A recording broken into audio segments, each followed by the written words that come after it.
بڑھتی ہوئی مہنگائی، غریب سے غریب تر ہوتے عوام اور معیشت کا بگاڑ، یہ ایسے مسائل ہیں جو پاکستان کی بقا تک کو بھی خطرے میں ڈال رہے ہیں۔ ان تمام تر خرابیوں کی اصل جڑ پاکستان کی معیشت کا ڈاکیومنٹڈ اور ٹیکس کلچر نہ ہونا ہے۔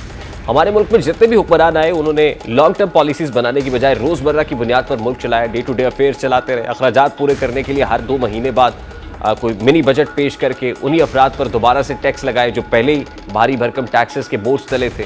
ان سب میں سب سے زیادہ متاثر پاکستان میں تنخواہ دار طبقہ ہوا ہے، کیونکہ ہر سال ان پر مختلف مدوں میں تقریباً بھاری ٹیکس لگا دیا جاتا ہے، اور اس کے علاوہ ان اشیاء پر بھی بے حساب ٹیکس ادا کیا جاتا ہے، اور امیر سے امیر تر ہو رہے ہیں ایک طرف لوگ، اور دوسری طرف غریب تر ہو رہے ہیں۔ مثال کے طور پر اگر موٹر سائیکل چلانے والا غریب تنخواہ دار، جس کی تنخواہ صرف 18 سے 30 ہزار کے درمیان ہے، وہ بھی پیٹرول پر اتنا ہی ٹیکس ادا کر رہا ہے جتنا ایک لگژری گاڑی رکھنے والا ادا کر رہا ہے۔ اشیاء خور و نوش پر حاصل کی جانے والی ٹیکس کی مثال بھی ایسی ہی ہے۔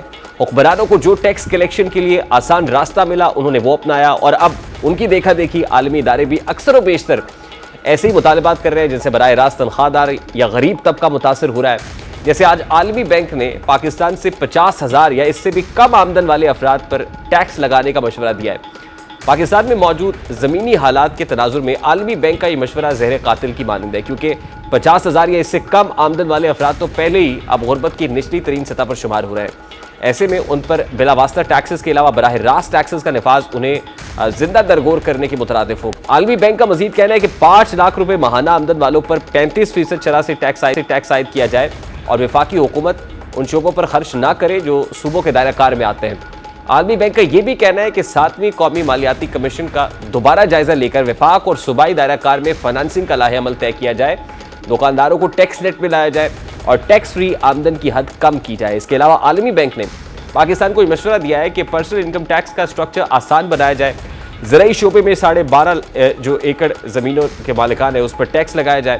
عالمی بینک کا کہنا ہے کہ مناسب تیاری اور جائزے کے بغیر شروع کیے گئے ترقیاتی منصوبے ختم کیے جائیں۔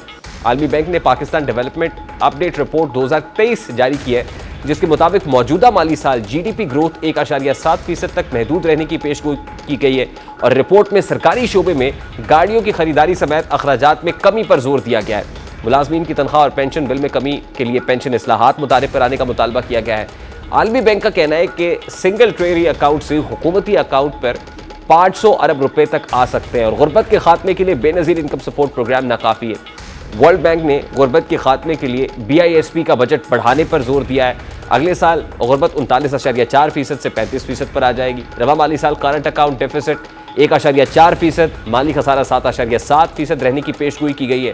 عالمی بینک کی رپورٹ کے مطابق قرض بلحاظ GDP کی شرح 72.4% رہ سکتی ہے، یعنی ڈیٹ ٹو GDP 72.4 ہوگا۔ انرجی مکس منصوبوں سے 5 سے 10 سال میں انرجی پرائسز میں کمی متوقع ہے۔ پاکستان میں درآمدی فیول پر انحصار کے باعث انرجی پرائسز زیادہ ہیں۔ پاکستان میں انرجی ٹیرف کو کم رکھا گیا، جس کے باعث گردشی قرض کے مسائل بڑھے۔ عالمی بینک کے مطابق انرجی شعبے میں اصلاحات ناگزیر ہیں۔ IMF پروگرام مکمل نہ ہوا تو رواں مالی سال فائنانسنگ گیپ کا مسئلہ ہو سکتا ہے۔ IMF پروگرام اور رواں مالی سال کے لیے بجٹ اہداف پر عمل درآمد ضروری ہے۔ عالمی بینک نے ٹیکسز میں چھوٹ کم کرنے، ریونیو بڑھانے پر زور دیا ہے۔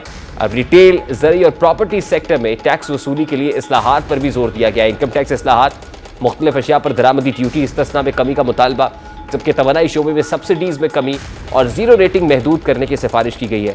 عالمی بینک نے کہا ہے کہ بجٹ خسارہ رواں اور آئندہ مالی سال بلند ترین سطح پر رہے گا، جس کی وجہ سے عوام کو رواں مالی سال مہنگائی میں بڑا ریلیف نہیں مل سکتا ہے۔ یعنی عالمی بینک کی یہ رپورٹ بھی عام آدمی کے لیے، تنخواہ دار طبقے کے لیے بھی خطرے کی گھنٹی بجا رہی ہے۔ پروگرام کا وقت اپنے اختتام کو پہنچا، آپ سے ملاقات ہوگی انشاءاللہ کل۔ اب تک رکھیے خیال۔